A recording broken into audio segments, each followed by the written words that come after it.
नमस्कार, मैं डॉक्टर रजनीश कुमार आप सभी का एक बार फिर से हार्दिक स्वागत करता हूँ। प्रिय विद्यार्थियों, आज के वीडियो लेक्चर में हम यूपीएलटी मेंस हिंदी प्रश्न पत्र और अंतिम समय में किस तरीके से तैयारी की जा सकती है, उसको लेकर आप सभी से चर्चा करेंगे। जैसा कि आप जानते हैं कि परीक्षा हमारे लिए महाभारत युद्ध से कम नहीं होती है।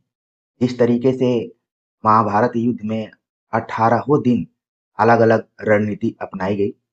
उसी तरीके से जब हम अंतिम समय में पहुंचते हैं तो रणनीतियों को अपनाना बहुत ही महत्वपूर्ण होता है। इस बीच जब आप सभी की परीक्षा होने वाली है, उसके पहले 2-3 प्रश्न पत्रों का एग्जाम हो चुका है। तो हम उन प्रश्न पत्रों के आधार पर ये देखने की कोशिश करेंगे कि इस बार यूपी लोक सेवा आयोग परीक्षा का पैटर्न किस तरीके का रख रहा है और समय रहते हम अपनी तैयारी को कैसे कर सकते हैं। तो आप सभी के सामने हमने 2 प्रश्न पत्र रखा हुआ है। एक संस्कृत का प्रश्न पत्र है और दूसरा कॉमर्स का है। अभी हाल में ये एग्जाम हुए हैं। दोनों के पैटर्नों को हम देखते हैं तो एक बीच का रास्ता हमें निकालना पड़ेगा और मैं उम्मीद करता हूँ कि आप सभी की तैयारी भी अपने अंतिम दौर में होगी। चाहे नोट्स बनाया होगा या किताबों को रखा होगा, आप उनसे भली-भांति परिचित हो गए होंगे। किस पेज पर कौन-सी बात लिखी हुई है या फिर किस चैप्टर में कौन-सी बात लिखी हुई है, आप भली-भांति उसको अपने दिमाग में रख लिए हो।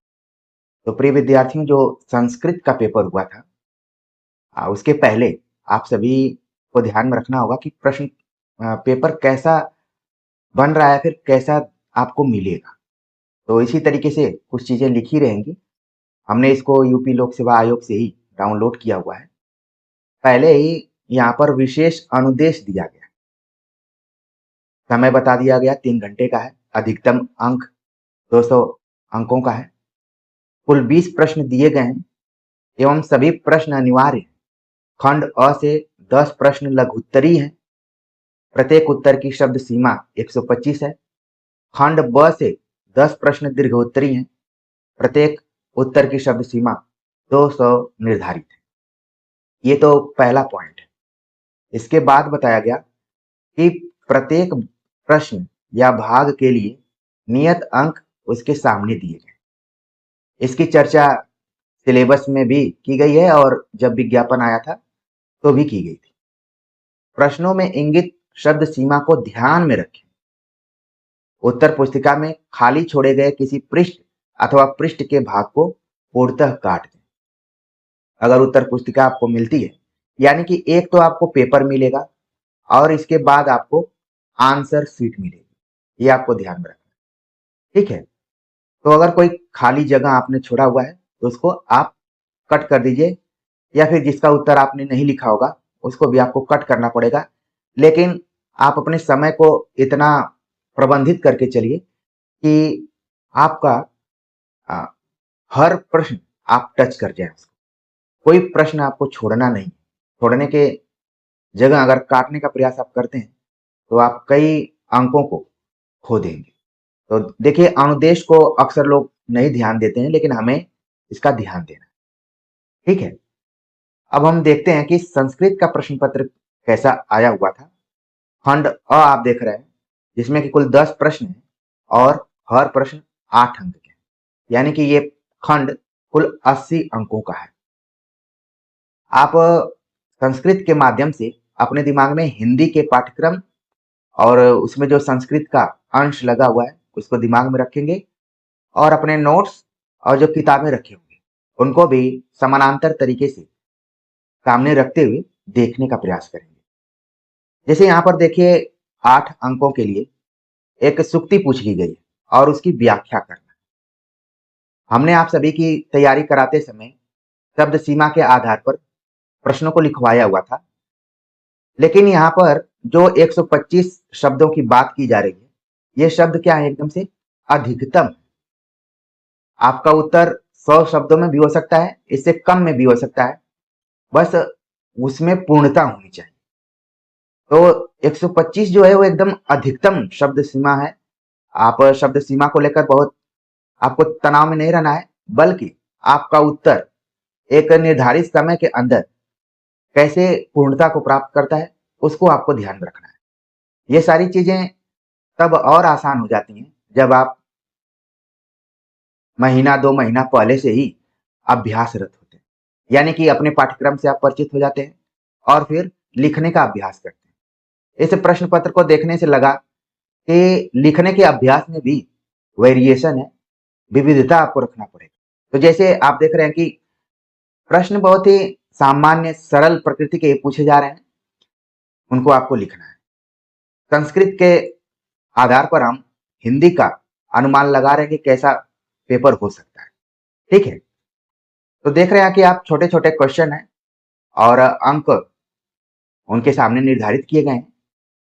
अब इसी में कुछ ऐसे प्रश्न हैं जिनमें कि विविधता आ गई। कुछ प्रश्न जैसे थे वन लाइनर थे एकदम से, लेकिन आप देख रहे हैं कि क्वेश्चन नंबर 8 जो है, हम उम्मीद करते हैं कि हिंदी में भी इसी तरीके के प्रयोग देखने को मिल सकते हैं। ये 8 नंबर का है, तो 8 यहाँ पर ऑप्शन दे दिए गए। ठीक वैसे ही जैसे हमने ईएमआरएस, केवीएस, टीजीटी, पीजीटी के प्रश्न पत्रों को देखा था, तो आपको ध्यान रखना है कि आपके सामने वन लाइनर क्वेश्चन भी आ सकते हैं। आपके सामने एक ही प्रश्न में कई विकल्पों पर आधारित भी प्रश्न आ सकते हैं। तो इस पैटर्न के हिसाब से भी आपको थोड़ा बहुत अपने को तैयार करना पड़ेगा। फिर आप आगे देखिए, क्वेश्चन 9 भी, यहाँ पर भी 8 नंबर का सवाल है और इसमें 8 ऑप्शन दिए गए और ये सामान्य एकदम से ऑप्शन है। आप आराम से इनके उत्तरों को लिख सकते हैं। ठीक है, मान लीजिए आप हिंदी में जा रहे हैं, तो हो सकता है कि यहाँ पर किसी शब्द का विलोम पूछ दे, विलोम आधारित 8 प्रश्न रहे, या संधि आधारित 8 प्रश्न रहे, या समास आधारित 8 प्रश्न रहे, या लोकोक्तियों मुहावरों पर संबंधित रहे, पर्यायवाची पर संबंधित रहे। जो सिलेबस में लगा हुआ है उसी के आधार पर आपसे सवाल पूछे जा सकते हैं। ठीक है, तो एक दृष्टिकोण ये भी आपको अपना के चलना है। खंड ब, आप देख रहे हैं कि इसमें शब्द सीमा 200 शब्दों की है और ये 12 नंबर का क्वेश्चन। तो इसमें कुछ वन लाइनर आपको दिख रहे हैं प्रश्न। ठीक है, ज्यादातर प्रश्न वन लाइनर दिख रहे हैं, लेकिन इसमें भी विविधता आई हुई।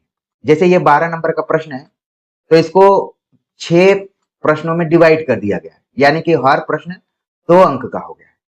ठीक है, तो इसी तरीके से आपको हिंदी में भी तैयार करके अपने माइंड सेट को तैयार करके एक चीज आपको देखना है कि अगर आपने ईमानदारी से सही से तैयारी की होगी तो प्रश्न पत्र का पैटर्न कितना भी चेंज हो, अगर आप सतर्कता के साथ उस प्रश्न पत्र को हल करते हैं तो आपका चयन हो सकता है। लेकिन प्रश्न पत्र को देखकर अगर आप घबराने लगेंगे, परेशान होने लगेंगे और तमाम उन चीजों को कोसने लगेंगे जिससे कि आप जहां अच्छा कर सकते थे वहां पर खराब करना शुरू करते हैं, तो समय रहते चीजों को ये मानकर चलना है कि जितना आप अभ्यास कर रहे हैं उतना पेपर बनाने वाले भी अभ्यास कर रहे हैं कि कैसे कंपटीशन को आसान करते हुए टफ कर दिया जाए। अभी हाल फिलहाल में आप जितने भी प्रश्न पत्रों को देख रहे हैं कि पेपर देखने में आसान लग रहा है, लेकिन उसमें कंपटीशन बहुत टफ है। अगर कट ऑफ इत्यादि हाई भी बता दी जा रही है तो विद्यार्थियों को विश्वास नहीं हो रहा है, लेकिन चीजें चेंज हो रही हैं। इस चीज को आपको समझना पड़ेगा और प्रतियोगिता इतनी है कि लोग सालों सालों से तैयारी कर रहे हैं। हाँ, वही पीछे हो रहे हैं जो प्रश्न पत्र को देखकर अपनी पूर्ववर्ती तैयारी को कमजोर मानने लग रहे हैं या फिर उनको लग रहा है कि अब मैं क्या करूं। लेकिन आपको अपने नर्वस सिस्टम पर कंट्रोल करना है। तो देखिए इसमें भी वेरिएशन है, चाहे आप 8 नंबर के क्वेश्चन को देखें चाहे 12 नंबर के क्वेश्चन को देखिए, आपको 2 तरीके के प्रश्न दिख रहे हैं। एक तो सीधे सीधे प्रश्न दिख रहे हैं और दूसरे विकल्पों पर आधारित प्रश्न दिख रहे हैं। ठीक है, उसी तरीके से आप 18 नंबर का भी देख रहे हैं, इसको 6 में डिवाइड कर दिया गया। तो इसी तरीके से आपको हिंदी का भी तैयार करना है। आराम से आपका हो जाएगा, आपको परेशान नहीं होना है। मैं कुछ आपके सामने सैंपल पेपर भी रखूंगा, आप बस वीडियो में बने रहिए। हमने संस्कृत का देख लिया, अब हम कॉमर्स का देखते हैं। कॉमर्स में आप देखेंगे जस्ट इसका उल्टा, यानी कि यूपी लोक सेवा आयोग दोनों तरीके से प्रश्न पत्र को बना रहा है। जो भी यहाँ पर निर्देश इत्यादि हैं वो तो समान है, लेकिन आप पैटर्न देखेंगे तो एकदम से वन लाइनर पैटर्न है, एकदम से आप देख रहे हैं। हाँ, लेकिन उदाहरणों को लेकर या फिर प्रवृत्तियों को लेकर बता दिया गया कि कितना देना है। दोबारा जैसे इसमें क्वेश्चन दिया गया और बोला गया कि 2 उदाहरण दीजिए और 8 नंबर का है। यानी कि आपका 2 नंबर तो जो आप इसकी परिभाषा देंगे उसके ऊपर है, और आप देखेंगे कि लगभग 3-3 नंबर आपके उदाहरणों पर है कि आप किस तरीके के उदाहरण देते हैं। तो 8 नंबर हो गया। अगर इसको आप अच्छे से लिखते हैं तो 6 नंबर तक आप पूरा प्राप्त कर सकते हैं। कई विद्यार्थी 7 नंबर तक भी जा सकते हैं। यानी पेपर देखने में आपको आसान लगेगा। आसान कब लगेगा? जब आपकी तैयारी अच्छी रहेगी। आप किसी भी चीज को विस्तृत रूप में पढ़कर संक्षेपण की कला को अच्छी से जानेंगे, तब होगा। ये नहीं कि आप संक्षेप में पढ़े हुए हैं और फिर उसमें से आप चाहें कि मैं कुछ सॉलिड तरीके का उत्तर लिखूं, तो फिर दिक्कत हो सकती है। अभी आपको पास समय है, आप आराम से इसको कर सकते हैं। ठीक है, संक्षेप में वर्णन कीजिए। प्रश्न में इस तरीके से बता दिया गया है कि आप उत्तर को बहुत ज्यादा लंबा चौड़ा नहीं करना है। आपको 125-200 शब्दों की शब्द सीमा को रखना है, लेकिन ठोस लिखना है। ठीक है, तो देख रहे हैं कि वन लाइनर टाइप का है। तो आपको दोनों तरीके से तैयार होकर जाना है। क्योंकि हमने संस्कृत प्रश्न पत्र का इसलिए जिक्र किया क्योंकि वो भाषा का प्रश्न पत्र है, तो उम्मीद की जा सकती है कि हिंदी का भी वैसा ही आ सकता है। अब आपको करना क्या पड़ेगा? हमने कुछ आपके लिए मार्गदर्शन के बिंदुओं को निर्धारित किया हुआ है कि परीक्षा तक आपको अपने पाठ्यक्रम का अवलोकन करना है। खासतौर से जो व्याकरण वाले पोर्शन है उनको ठीक से देखना है आपको कि संधि, समास, विलोम, पर्यायवाची, मुहावरे, लोकोक्तियां, उपसर्ग, प्रत्यय जो भी है सिलेबस में दिया गया है, कम से कम उसके 5-5 उदाहरणों को अपने दिमाग में आप जरूर रखिए। उनकी परिभाषाओं को जरूर ध्यान में रखिए। बाकी और आसानी से समझने के लिए हाल में जो 2025 में ईएमआरएस, केवीएस, टीजीटी, पीजीटी इत्यादि के प्रश्न पत्र हुए हैं, इनको हमने चैनल पर सॉल्व भी कराया हुआ है, तो जाकर देखिए और अपने हैंड राइटिंग में उसको नोट कीजिए, उसको हल कीजिए बैठकर कि हम अगर EMRS, KVS, TGT, PGT exam में बैठते तो कैसे प्रश्न पत्र को हल करते। हो सकता है कि उसमें से 20 से 25% क्वेश्चन रिपीट भी हो या फिर उसी पैटर्न को अपनाते हुए इस एग्जाम में भी आ जाए। आपको ध्यान रखना है कि आपने भले मेंस की एक प्रॉपर नंबर के हिसाब से, शब्द सीमा के हिसाब से तैयारी की होगी, लेकिन बदलते हुए पैटर्न के अनुसार भी आपको चलना है।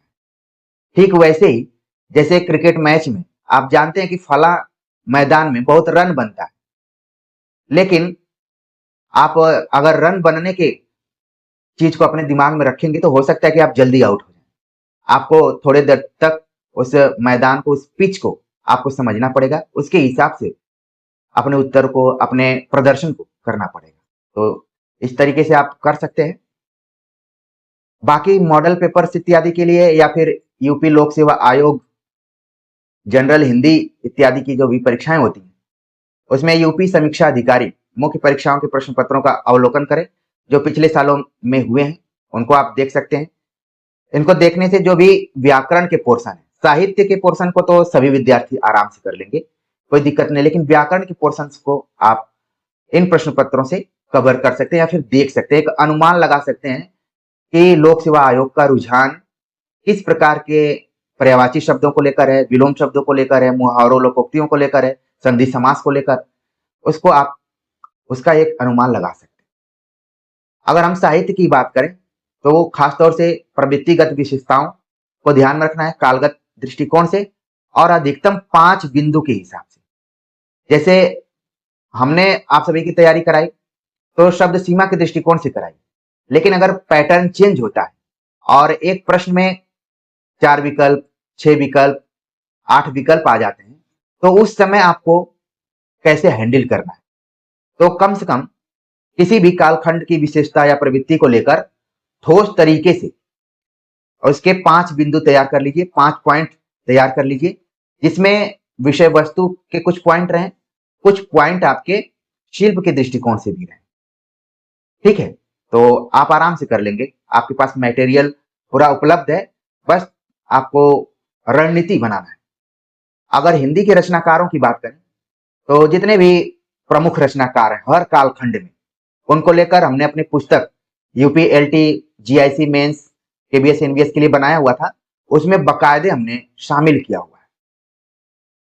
हम बहुत दावा तो नहीं करेंगे, लेकिन आपके अंदर एक विश्वास जरूर भर सकते हैं कि उस किताब से आपका कॉन्फिडेंस बढ़ेगा और आपके अंदर तथ्यात्मक रूप से एक स्वरूप निर्धारित होगा कि कम शब्दों में भी लिखने के लिए आए तो हम कैसे प्रश्नों को लिख सकते हैं। ठीक है, तो कम से कम हर रचनाकार के 5 बिंदु तैयार कर लीजिए और उन 5 बिंदुओं में कि वो रचनाकार क्यों प्रासंगिक है या फिर उसको क्यों पढ़ना चाहिए। ठीक है, जैसे बहुत सारे विद्यार्थी हैं रचनाकारों के जीवन परिचय, जन्म कब हुआ, मृत्यु कब हुआ, फला फला रचना है, उनको याद करने की कोशिश करें कि एक पैराग्राफ में हम लिख देंगे, इसके बाद लिखेंगे नहीं, टू द पॉइंट क्वेश्चन के हिसाब से रचनाकारों की विशेषताओं को जरूर ध्यान में रखें, क्योंकि विशेषताएं ही आपके आंसर को विशेष बनाएंगी, आपको ज्यादा अंक मिलने के चांस रहेंगे। ठीक, गद्य विधाओं में जो प्रमुख अंतर हैं उनको भी ध्यान में रखिए, खासतौर से अन्य गद्य विधाओं में जो अंतर दिखाई दे रहे हैं उनको भी ध्यान में रखना है। व्याकरण के पोर्शन को देखें तो जो पारिभाषिक शब्द हैं, संज्ञा, सर्वनाम, क्रिया, विशेषण, पर्यायवाची, समास, संधि, प्रत्यय, उपसर्ग, अव्यय, इनके भेदों को लेकर, इनके उदाहरणों को लेकर कम से कम 4 उदाहरण 5 उदाहरण अपने दिमाग में रखिए, ताकि समय पर कम से कम 2 से 3 उदाहरण आपके दिमाग में आ जाए। अब जब पैटर्न चेंज हो रहा है, अगर संस्कृत की तरह प्रश्न पत्र बन जाएगा तो इसमें लेखनी का बहुत ज्यादा रोल नहीं होगा। मात्रात्मक त्रुटियां, राइटिंग का तो हमेशा महत्व रहता है, लेकिन अगर जो विद्यार्थी अपने लिखावट को लेकर चिंतित थे उनको उतना परेशान नहीं होना है, बस साफ सुथरी लेखनी होनी चाहिए। और अंतिम जो महत्वपूर्ण 2 यहाँ पर सुझाव हैं कि प्रश्न पत्र को देखकर अपने जो नर्वस सिस्टम, जो तंत्रिका तंत्र है, जो आपके अंदर घबराहट होती है, उसको आपको कंट्रोल करना। ठीक है, तब आप अच्छा करेंगे। मन में हमेशा विश्वास की बेहतर करूंगा और यही बेहतर आपको बेहतरीन भी बना देगा, मेरा विश्वास है, और हमारे विश्वास से आपका विश्वास बढ़ता है। तो ये कुछ हमारे सुझाव थे आपको। ठीक, अब हम कुछ प्रश्न पत्रों को यहाँ पर देख लेते हैं। खासतौर से हमारा ध्यान व्याकरण वाले पोर्शन पर जाता है। जैसे एक प्रश्न पत्र हमने लिया है यूपी लोक सेवा आयोग का। जैसे मान लीजिए आप एग्जाम में गए और 10 अंकों में देखें यहाँ पर पूछ लिया गया विलोम का, तो इसमें 10 विलोम शब्द दे दिया गया है और उसको लिखना है आपको। तो इसी तरीके से व्याकरण के पोर्शन आ सकते हैं। यहाँ पर जैसे उपसर्ग के बारे में पूछा गया है, प्रत्यय के बारे में पूछा गया है, तो आपको इसी तरीके से तैयार करके जाना पड़ेगा। हमारी पुस्तक में भी इसकी चर्चा की गई है। बाकी हमने मूल किताबों की भी बात आपसे की हुई है। आपके पास मूल किताबें होंगी, अगर आप सीरियसली तैयारी कर रहे हैं तो आपके पास किताबें होंगी, उसी के आधार पर व्याकरण के पोर्शन को आप तैयार कीजिए। यहाँ पर देखिए वाक्यांश या पदबंध के लिए एक शब्द सीमा, तो यहाँ पर भी ऑप्शन दिए गए। इसी तरीके से आपके प्रश्न पत्र में भी ऑप्शन हो सकते हैं। जैसे वर्तनी शुद्धि की बात की गई यहाँ पर, तो शब्द दिए गए। 5 अंकों का है तो यहाँ पर 5 शब्द दिए गए। अगर 8 अंकों का होगा तो हो सकता है 8 शब्द दे दिए जाए। 12 अंकों का होगा तो हो सकता है 12 शब्द दे दिया जाए। तो वहां पर शब्द सीमा जो है वो गौण हो जाती है। अब जरूरत यह है कि आप किस सटीकता के साथ अपने उत्तर को देते हैं। जैसे वाक्यों को शुद्ध कीजिए, 5 नंबर का है तो 5 यहाँ पर वाक्य दे दिए गए। इस तरीके से भी बदलते हुए पैटर्न में सवाल आ सकते हैं, तो समय है आपके पास, आप घबराएं नहीं। जैसे मुहावरों और लोकोक्तियों का वाक्य प्रयोग करते हुए बताना है, तो देखिए ये है 30 नंबर का और इसमें कुल 10 प्रश्न आप देख रहे हैं कि दिया गया है। ठीक है, 10 प्रश्न, 10 क्या, इसमें कुछ ज्यादा ही दिख रहा है मुझे। हाँ, 10 प्रश्न दिया गया इसमें।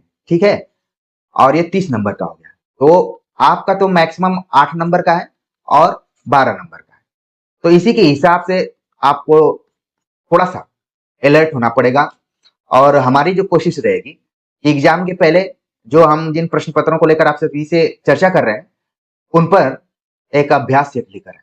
लेकिन चूंकि जब परीक्षा चलती है तो शिक्षक की गति अगर 2 किलोमीटर प्रति घंटे है तो विद्यार्थी की गति 20 किलोमीटर प्रति घंटे होनी चाहिए।